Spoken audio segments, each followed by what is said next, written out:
Hello, everybody. How are you today? I'm here with great friends of mine, and we are going to do another roundtable about language acquisition, but I'm going to let them introduce themselves.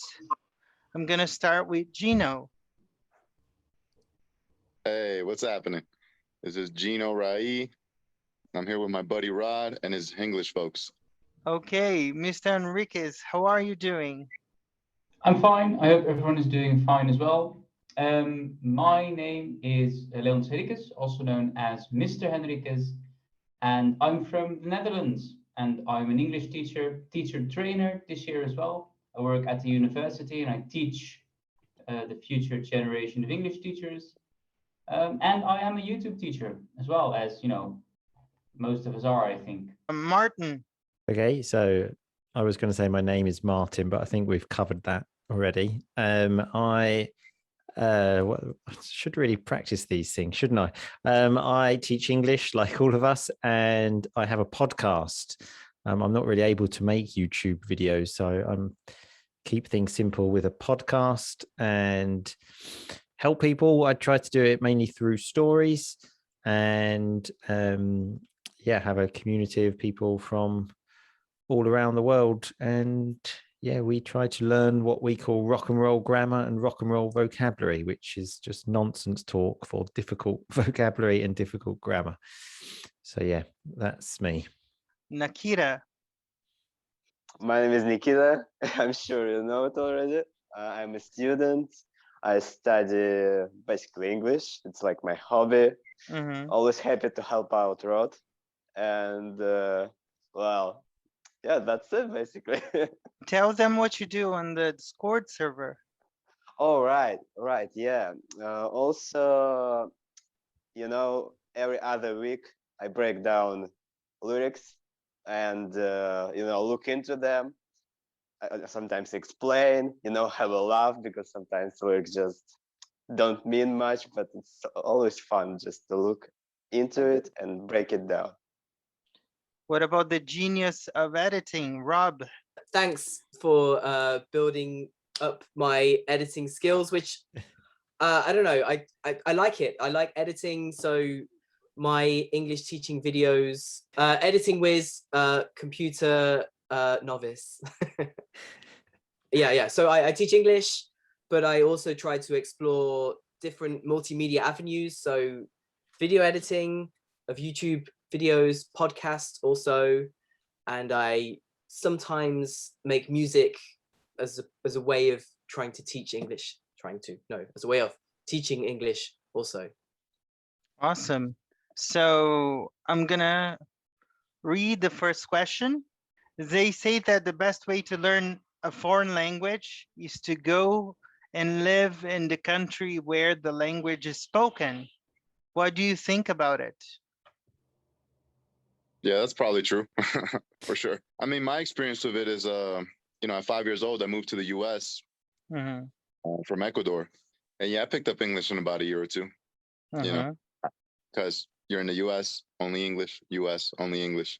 So, but like I said, that was like more than 20 years ago. So I can't recollect all the memories, but it definitely does help out. It definitely accelerates you to just pick up, because it's do or die. You either learn it or you kind of get left behind in it.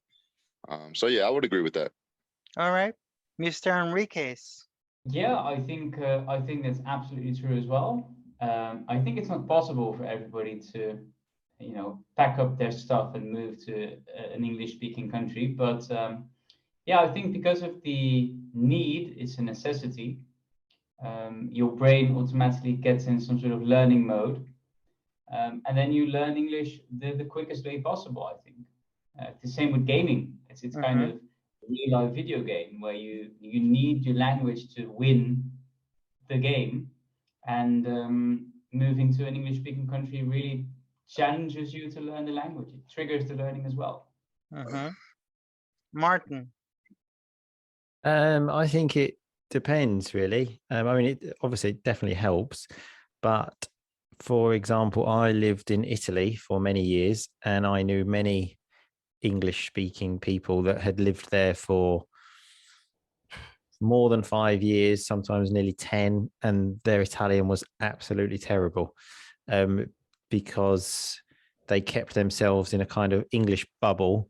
And in the opposite way, I know Italian people that live in England, and I mean, my grandparents, they lived in England for probably 50, 60 years, and they didn't speak Italian very well, didn't speak English very well by the time like they passed away.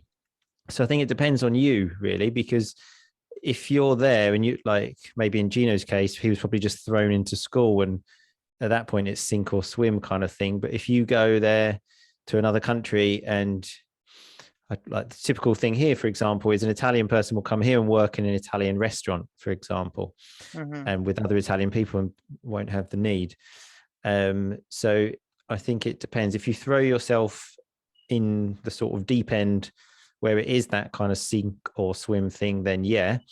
But at the same time, and for me in Italy, I was living in Italy, but I was teaching at an English school. All of my colleagues and friends were English.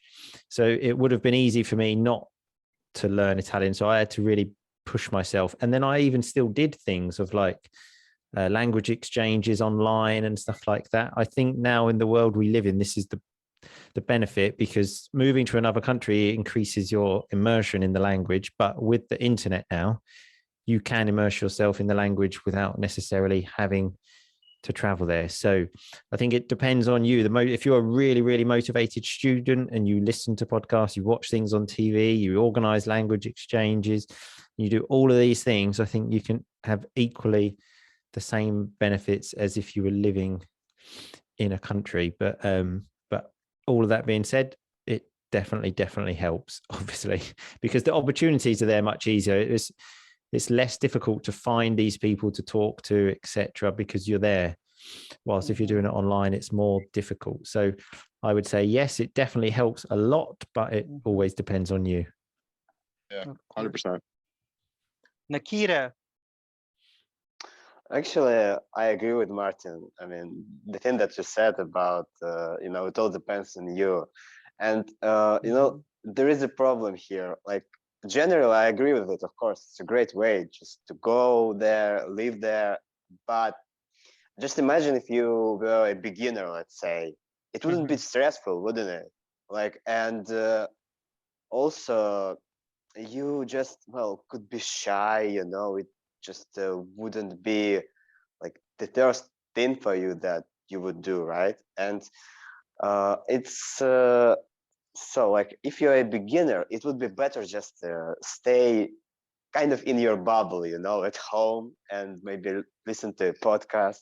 Just surround yourself with English, but feel kind of safe. But if you are more advanced and you are, just want to speak with someone from another place, or just maybe be there, it's an awesome way to do that. Just to go there and live there. So yeah. Awesome. Rob? What can I say that hasn't already been said? Yeah, I believe immersion is the key word, right? If you are immersed in a language, and like you guys also said, if you want to learn, then being in the place where the language is spoken is the best thing. And like someone else said, but it's not always possible. But there is a new technology which obviously is not accessible for everybody, but I'm excited about how virtual reality and all of this metaverse stuff that we keep hearing about is a way to immerse yourself in a language without traveling there. There are lots of companies now setting up these 360-degree immersive worlds where you put on a headset and you're in an airport or you're in a cafe and you look around, you see words written, you can interact in English with other real life people or computer generated AI. Yeah, that's pretty cool. I didn't hear about that. That's pretty cool. Yeah, we're it's going to be out out. Like being We're going to immersed be out of a without being job in soon, all of an us. English country. Well, I don't That's pretty know. good. Well, yeah, it's out there. It's being developed. I believe some companies are already starting. And yes, Martin, I was worried about that as well. But you know, we can still be teachers in the metaverse. We just have to get the gear set up, and then Right. yeah. Yeah. Mm-hmm. Pretty cool. Question number 2 now. Language changes the way we see the world and interact with people. Why is that so? Gino. I guess if I learned French, I'd understand French culture more. That's probably true. I believe that. Mm-hmm. Yeah, for example, this last year, I was living in Ecuador. And yeah, I mean, I already knew Spanish, but I got to know a little bit more of my own culture because I never lived in Ecuador. So there's some truth to it. I don't know how far it goes, but yeah, I bet you if I learned another language, French, Italian, Indian, yeah, I'd get the culture a bit more. Having said that, I don't know. I agree. Mr. Enriquez. Yeah, I think I agree as well. We have a very interesting discussion here in Holland about the link between culture and language.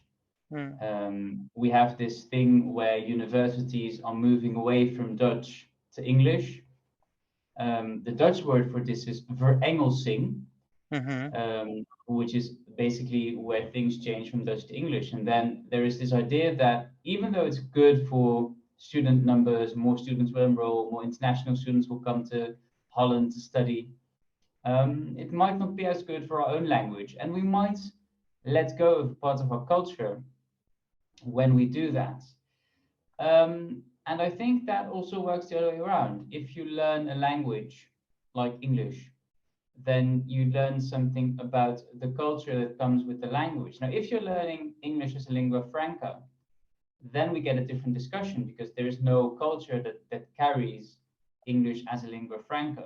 Yes. But if you're learning British English or American English, then there might be some culture involved as well, maybe even more for British English than for American English. If you look at my students, because they're Dutch, heavily influenced by Americanisms, so they think everything that's from America is also English, whereas if they would think of British English, they only think of tea and red phone things and taxis, whereas, or the cabs, whereas, you know, they don't know a lot about the way British people interact with each other. So in that way, I think it's very important that we do think of culture a bit, unless we're doing English as a lingua franca, because then everything becomes the culture, and every speaker of English as a lingua franca is carries a different culture. That's what I would say. Awesome. Martin. So as in terms of the way you interact with someone, I think once you learn a language well, especially, I think you can really connect with that person. I think that's what languages are for anyway, to connect with people. And once you really start learning a language well, and you really, I think those connections can happen a lot quicker. So that be the connection part. But as for seeing the world, totally, because I grew up only speaking English, although my grandparents were Italian. That was why I went to Italy, because I thought I would like to try and learn a language. And I really had no idea of foreign languages, because in England, it's just not seen particularly as an important thing in school. I, in fact, I only studied languages till I was 14. And then you have the option to drop languages. And that's what I chose, because at 14, I obviously didn't think they were important. And then even English grammar isn't important in English schools. Yeah, exactly. So just think about how important the grammar of other languages is, if considering we don't even study English grammar. And then once I then started learning another language and just understanding, it just totally opened up. I just realized just how almost ignorant I was, just especially to language learning and to understand what people go through. I think I just had that mentality, which unfortunately lots of English people have, that would never admit it, of like, everyone should speak English kind of thing. Why don't they? Like, well, you don't really think about it, but because you just sort of think, well, like, they can learn, it's no problem. But once you then start learning a language, you then realize it's not that easy. It's not just like come over, pick up a book and 1 week later you're going to be speaking perfect English. So yeah, it opened my mind up a lot, and especially to the difficulties about language learning. So yeah, it completely changed my view of the world. Nikita.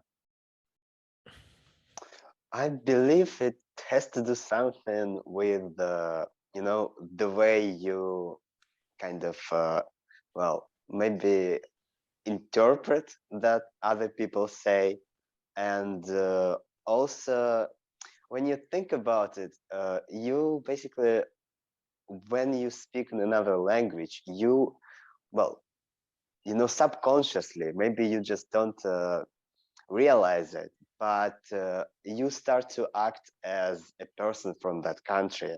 And for example, in that country, people always say hello and ask, how are you? Because it's just the damn thing, right? Because it's what you should do. And you start to think in that way. You start to think as that person from that country where that language is spoken.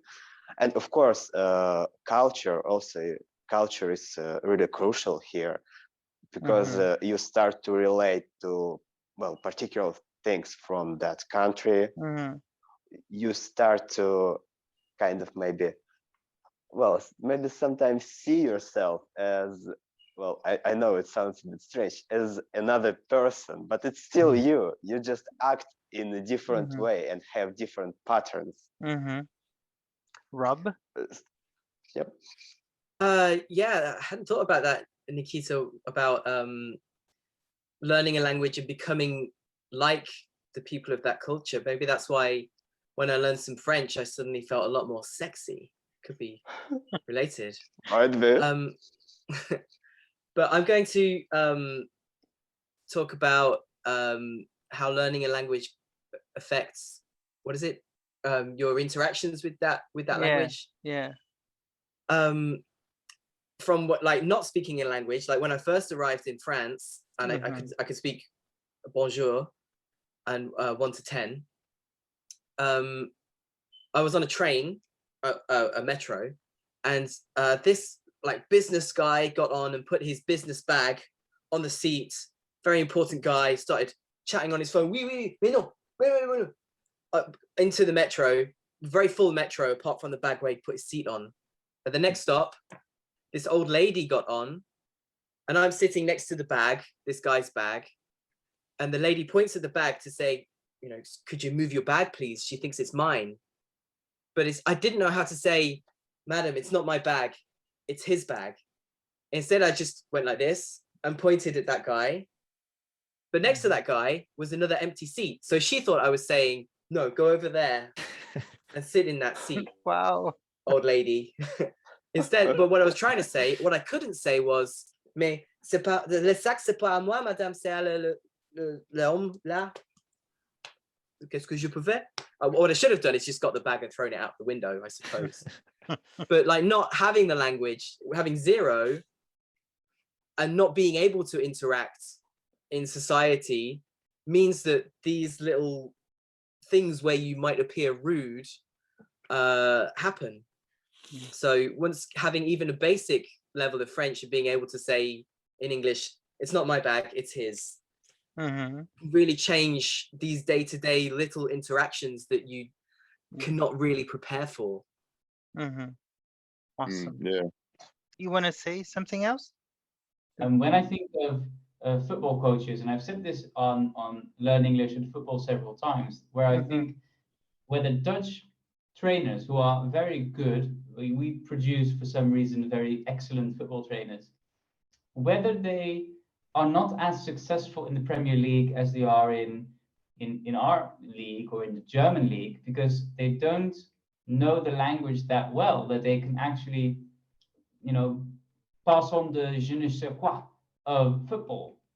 Like the old lady with the bag, you know, in a smaller scope, in a football pitch on the field. You know, I wonder whether Louis van Gaal was as poor at Manchester United because of the language barrier, because he still is an excellent coach. Yeah. He did speak English though. He spoke pretty good English. Okay. Bang On that, on. I mean, actually he wasn't perfectly understood, but you know, you get what he knew yeah, enough. you could, but that's the difference though, I think, of like Maybe the football was just boring. just sort of It was some getting boring your football. message across, but communicating really well, I think is the difference. And a theory I on hear that. ya, for sure. Jose Mourinho, I've got a theory that he was sacked by Chelsea because of a language problem. Because after a match once, he said, I feel the players, and you could see he really stopped for a word. And I believe he wanted to say they let me down, which isn't so bad. And he said they betrayed me. And on the back page of the paper the next day he said the players betrayed me, and then he lost his job. Yeah, it's So a very that's- strong word, isn't it? Yeah, betrayed is Mourinho, very wow. different to they But- let me down. And but a Um, direct translation That's hard to might believe. be That's hard to not so believe. Yeah, Only much. because- exactly. I'm That's sure. hard to believe only because it's Mourinho. He plays around with words a lot. I believe that's what it was because, well, I would imagine be, Portuguese probably but- similar to Italian, but the Italian word would be betrayed. They betrayed me, and that, like you said, that's a much stronger, has For a much sure. stronger word just hard to than believe they let me because- down. He's been speaking English for like 10, 15 years. But I could believe it, but also it's Mourinho, you know. Or I think But- then that was his, depending on which spell at Chelsea it was, because That was it the was one of second spell. The That's true. second. Yeah, Oh, the the second spell. No, they did let him down. Yeah, did let but him like down you that said, time, this yeah. one thing saying they let me down, it's another thing saying they betrayed me. Yeah. I see. Um, Yeah. I'll add to this though. Depending on what country you learn Spanish, you'll learn like a whole new set of what's that, slangs. You get what I'm saying? For example, British and American slang, completely different. And now that's just 2 countries. But in Latin America, there's like 15, Central America, 15 different countries, 15 sets of different slangs. So sometimes I'm here in Colombia and I'll mix up words that they don't understand that come from Ecuador. So things like that, it definitely adds to it. So depending on where you learn the language, for sure. In Mexico, there were some new words I learned, and I'm fluent in Spanish. That's what I was saying about when you really connect with people. If you then start using those slang words, I feel you connect better with that person, like because and then you can create hopefully, obviously, a better relationship with that person. So that's how it creates connections, I believe, anyway. That's true, for sure. Last question of the night will be, what do you do for your students to keep the motivation up with language acquisition? How do you keep your students motivated? Try to, and this might sound pretty obvious, but try to keep it fun, And a cool way to doing that is, or a good way of doing that is, always tell them describe what they're doing currently, And if you can describe what you're doing currently, oh, I'm playing ball, oh, I'm playing video games, oh, I'm touristing around this one area. That'll help you out, with the specifics of the language. And that's always worked out for me, anytime somebody hits me up, what are you doing? Simple, but it works. Nice. Mr. Enriquez. I try to make it as practical as possible because I used to teach in secondary school and I used to have older students, 16, 17, 18-year-olds, and they're not very motivated at that age anymore to learn English because they already have quite a good level. So I always try to make it as practical as possible.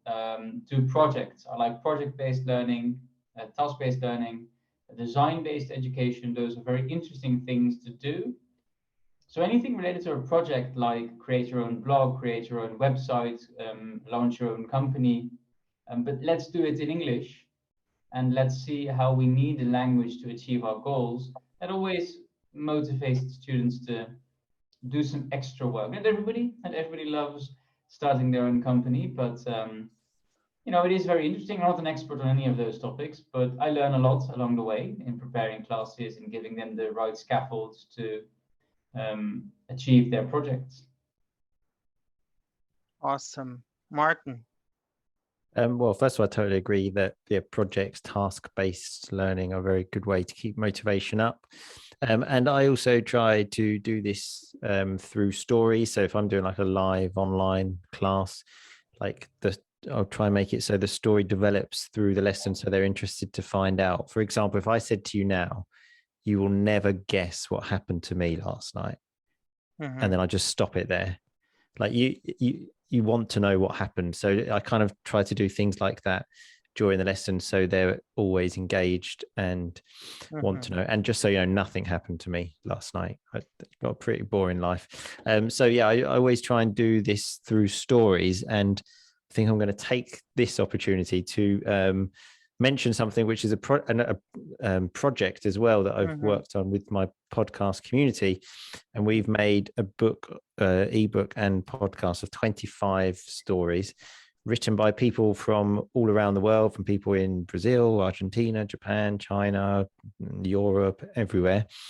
And all of the money we raise is going to families in Ukraine, because a member of the community is from Ukraine. And the idea is to show people that despite the fact we obviously all come from different countries, these real life stories create community and show us that we are more similar than different, because these things happen to everyone, these stupid, embarrassing things of, let me try and think of one of the stories. In fact, my favorite story is a woman that was running through the park, and she thought someone had mugged her, and she ran after the man, shouted, "Give me the wallet, give me the wallet." He threw the wallet on the floor.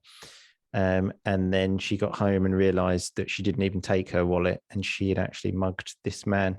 So there are lots of these like stupid, funny stories throughout the book, and it's all going to a good cause. But so that's on, you can go to rockandrollenglish.com/stories to see that. But so yes, to keep engagement and motivation, I totally agree. Projects are brilliant because they give people something to work on, like the project I did recently with my community. And I try to do it through stories, but there, I believe, are many other ways too. Nikita. I guess just the best way, like, to be motivated is to understand, like, why you are doing this, like why you are learning a language. And I understand it might be pretty difficult to get like little kids to understand it. I know, but well, it's worth trying, just to tell them why it might be good, and then try to do something interesting, as Gino pointed out, like maybe to do something live, to make it more personal, to tell them about yourself, or just to tell a little story about your day, or make them write their own stories. So it becomes kind of personal, because language learning is something that well, basically should be personal, right? It should be part of your life. Yep. Yeah, Rob? exactly. Yeah, motivation, lots of good points, everyone. I agree, make it practical, something that they need to do, that they want to do. And more than that, let the students be in control, so that they're doing what they want to do, how they want to learn. And that especially, Nikita, you mentioned teaching children, that's especially important then, because you know, if the kids are not motivated, then you've lost them, and there's no point carrying on. You have to come back next week and motivate them from the start. So yeah, give students control. You know, I have students who normally I avoid grammar, and I don't even say grammar words. Like, I don't say we're doing the second conditional today. I say, oh, we're doing if sentences, and that way they're not, or I don't say collocations, I say phrases, so they're not frightened by these grammar words, because they don't need the grammar words anyway. So take away all of that. But as I find here in Germany, some of them like rules and they like grammar. Then I give those students grammar. We look at table after table of conjugations, bloody boring. But if that's what some students want, then you have to motivate it, give different learners the different things that they want to keep them engaged, and in the end keep them motivated. Wow, that's the most German thing I've ever heard. They like grammar. I agree. And no, that's I teach German scientists, so it's like the most orderly. The They're most orderly. German of the Germans. Yeah, well, I didn't say that. Yeah, they're very, they like the rules, they like everything to be so, but it's not Yeah. everybody. It's a person by person. I just find more of it than I've experienced teaching in other countries. All right. I agree with Rob because I think let's compare to a car. A person wants to learn how to drive and not to learn about mechanics. So sometimes not telling the name of things, it's better than telling the names of things. Well, we have come to an end, and I have to say before we finish that I agree with everything that has been said here. I would like to finish by saying happy birthday to Rob Oh, because Oh, yesterday nice. was Happy his birthday. birthday. Happy yeah. birthday. And birthday. Are we going to sing? I need to Oof. finish as I finish most of my interviews. Gino, I don't know what to say about him because he's a friend of mine and we talk almost every day about things. Mr. Enriquez, when I interviewed him, I was completely blown away because he liked linguistics as much as I did. So we could talk for 2 hours, 3 hours, 5 hours. When I met Martin through Zdenek. I told Zdenek I want to meet Martin because I want to interview him. It's one of the most important interviews on the channel because he was sitting there and saying very poignant things. Nikita, you are too young, but so smart to help me with these roundtables. This is the 5th one on the channel already, and everybody loves it. For me, it's really amazing to be in Brazil and be connected with all of you. Rob, thank you for being the first one to stick your neck out for me when I rebranded the channel and doing the introduction video. I'll never forget that. You're a wonderful friend as well. You're welcome. Thank you. And this is the way that I want to finish this roundtable. As Rob said, it's not a panel, it's a manel because we are only gentlemen here. So I am really proud to be able to call you all my friends. Thank you so much. I hope you guys at home enjoy this. See you next time. Thank you. See you. Thanks, Take Rod. care. Bye.